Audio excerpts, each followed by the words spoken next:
Hello class, welcome to study official. आज हम discuss करने वाले हैं अपने पहले चैप्टर एनसीईआरटी के क्लास 10th के रियल नंबर। उसकी पहली एक्सरसाइज 1.1 का क्वेश्चन नंबर 2 का थर्ड पार्ट, यानी कि हम लोग यहाँ पर पहुँच चुके हैं।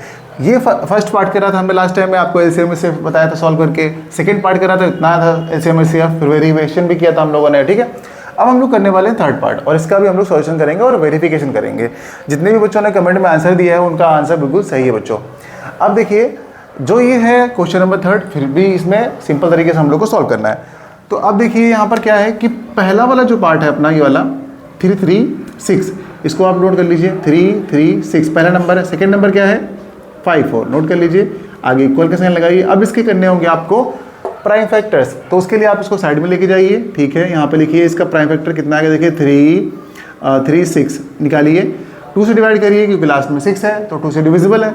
तो 2 1 जा 2, कैरी यहाँ पे गया तो 2 6 जा 12, और यहाँ पर 2 8 जा 16। फिर 2 से कट करिए, 2 8 जा 16, 2 4 जा 8, 2 से कट करिए, 2 4 जा 10, 2 2 जा 4, फिर 2 से करिए, 2 2 जा 4, 2 1 जा 2।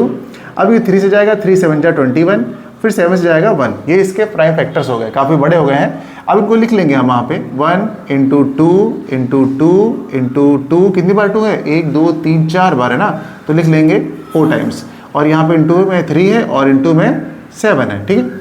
अब इसके करेंगे 54 के, तो क्या आएगा, 2 से डिवाइड करिए, 2 जा 4 और 2 कैरी जाएगा तो 2 7 जा इतना। फिर 3 से जाएगा, 3 9 जा 27, फिर 3 से जाएगा तो 3 3 जा 9, फिर 3 करेंगे तो 3 1 जा 3। यानी इसके हमारे आगे 1 × 2 × 3 × 3 × 3, ये 3 है यहाँ पर बच्चों, ठीक है। अच्छा चलिए, ये तो हम लोगों ने निकाल लिया प्राइम फैक्टर्स। सबको आ भी गया होगा अच्छे से कि प्राइम फैक्टर्स कैसे निकालते हैं, ठीक है।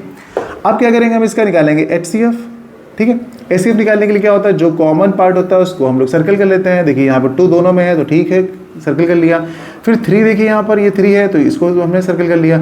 अब कोई भी पार्ट ऐसा नहीं है और जो कॉमन हो, तो नहीं है तो कोई बात नहीं, जो कॉमन है उसको लिख लीजिए। 1 × 2 × 3, इसको मल्टीप्लाई करेंगे तो आएगा 6, यानी कि 6 हो गया इसका HCF। बढ़िया। अब निकालेंगे हम लोग LCM। तो LCM के लिए क्या करते हैं बच्चों, LCM निकालेंगे तो जो नंबर कॉमन है उनको तो हम लोग लिखते ही हैं, तो चलिए लिख लेते हैं। तो क्या है 1 × 2 × 3, जो कॉमन है उनको लिख लिया। फिर उसके बाद जो बचे नंबर होते हैं उनको लिखते हैं। तो 2 2 2 3 टाइम्स है ना, तो हम लिख देंगे। अच्छा 2 2 2 3 टाइम्स है तो इसको क्या लिख सकते हैं, 2 2 जा 4, 2 जा 8, यानी सीधा 8 लिख दीजिए, कोई दिक्कत नहीं। फिर 3 3 जा 9, यानी 9 लिख दीजिए यहाँ पर, ठीक है, बचे हुए नंबरों को। अच्छा अब इनको हम मल्टीप्लाई करेंगे, सबको अगर हम मल्टीप्लाई करते हैं तो हमारा आ जाएगा, पता है कितना, ये आ जाएगा आपका 3024। आप उसको मल्टीप्लाई करेंगे, मल्टीप्लाई तो देखिए आपको आते ही होगा, ठीक है। मल्टीप्लाई करेंगे तो इतना आएगा। तो ये हो गया इसका LCM, यानी LCM और HCF आपने बड़ी आसानी से निकाल लिया, ठीक। अब अगर आपने LCM HCF निकाल लिया है तो आपको क्या करना है, अब आपको वेरिफिकेशन करना है। तो चलिए वेरिफिकेशन करते हैं, ठीक। इस बार इधर करते हैं वेरिफिकेशन। चलिए यहाँ पर करते हैं हम लोग वेरिफिकेशन, ठीक है। तो वेरिफिकेशन में सबसे पहले हम लोग क्या निकालेंगे बच्चों, सबसे पहले निकालेंगे हम लोग LCM × HCF। इनका प्रोडक्ट देखेंगे कितना होता है, ठीक है। तो इनका प्रोडक्ट का मतलब जो भी हमारे पास HCF LCM आया उनको लिख लेते हैं। तो ये कितना है 3024, और वो HCF कितना है 6 आया। अब इसको हम मल्टीप्लाई करते हैं तो 6 4 जा कितना होता है 24 होता है, ठीक है। तो 24 का 4 लिखेंगे, 6 2 जा 12 होता है 12, और 24 का 2 कैरी था, 12 2 14 का 4 आ गया। अब 6 0 0 आ गया तो यहाँ पे 1 कैरी था तो 1 बचा। 6 3 जा 18, तो यहाँ पर 18 आ गया। ये आ गया इन दोनों का प्रोडक्ट, ठीक है। ये आ गया इन दोनों का प्रोडक्ट आ गया।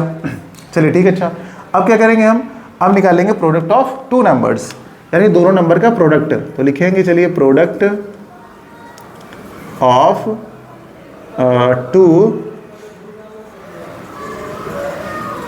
नंबर्स। तो 2 नंबर कौन से हमारे पास, वो जो नंबर हमारे पास क्वेश्चन में दिए रहते हैं 336 × 54। इनको आप मल्टीप्लाई कीजिए। जब आप इनको मल्टीप्लाई करेंगे ना बच्चों तो आपका आंसर एग्जैक्ट सेम ही आएगा। तो यही आएगा, इसका मतलब ये वेरीफाइड हो चुका होगा। हमेशा आप मल्टीप्लाई करेंगे तो अगर गलत हो गया आपका तब तो नहीं आएगा, लेकिन अगर आपने किया है और आपका मल्टीप्लिकेशन सही है ना तो हमेशा आंसर एकदम सही आएगा। तो ये जो क्वेश्चन नंबर सेकंड था, इसके 3 पार्ट थे। देखिए ये बेसिक है, ये आपका बेस बनाता है, इससे आपकी कैलकुलेशन स्ट्रांग होती है। देखिए आपको यहाँ पे भी डिवाइड करना पड़ रहा है, प्राइम फैक्टर निकालने पड़ रहे हैं, फिर मल्टीप्लाई करना पड़ रहा है। एक्चुअली इन लोगों को यहाँ पे रखने का 10th क्लास में ये है कि आपकी कैलकुलेशन स्ट्रांग हो जाए। सभी बच्चों को 20 तक तो टेबल आना चाहिए एटलीस्ट। अगर आप 10th का जो लेवल है अपना हाई लेकर जाना चाहते हैं और 10th में अच्छे नंबर चाहते हैं तो आप कैलकुलेशन बहुत अच्छी कर लीजिए। उसके लिए क्या होगा कि जितने भी एनसीईआरटी में क्वेश्चन है और आरएस अग्रवाल में क्वेश्चन है, सबको बिल्कुल स्किप मत करिएगा, एक ही क्वेश्चन लगाइएगा और अपनी मर्जी से लगाइएगा। कोई भी स्किप करके ये नहीं कि आंसर में पता चल गया और आपने छाप दिया, ऐसा करेंगे ना तो आपकी कैलकुलेशन स्ट्रांग नहीं हो पाएगी। और कैलकुलेशन स्ट्रांग नहीं हो पाएगी तो क्या एग्जाम में जाके आप करेंगे, 3 घंटे तो मिलते हैं, उसमें इधर उधर टाइम चला जाता है काफ़ी सारा। तो ऐसा मत करिएगा बच्चों, टाइम बहुत कीमती है। तो उसे एक टाइम में यानी कि एक सेकंड आप जोड़ के निकालेंगे तो आपका काफ़ी टाइम बच जाएगा। समझ रहे हैं ना आप लोग मेरी बात को? तो ये क्वेश्चंस कंप्लीट होते हैं। मिलते हैं अगली क्लास में इसके अगले क्वेश्चन के साथ, यानी क्वेश्चन नंबर 3 के साथ। जब तक के लिए इसका आप तैयारी कर लीजिएगा। मिलते हैं अगली क्लास में। Bye bye.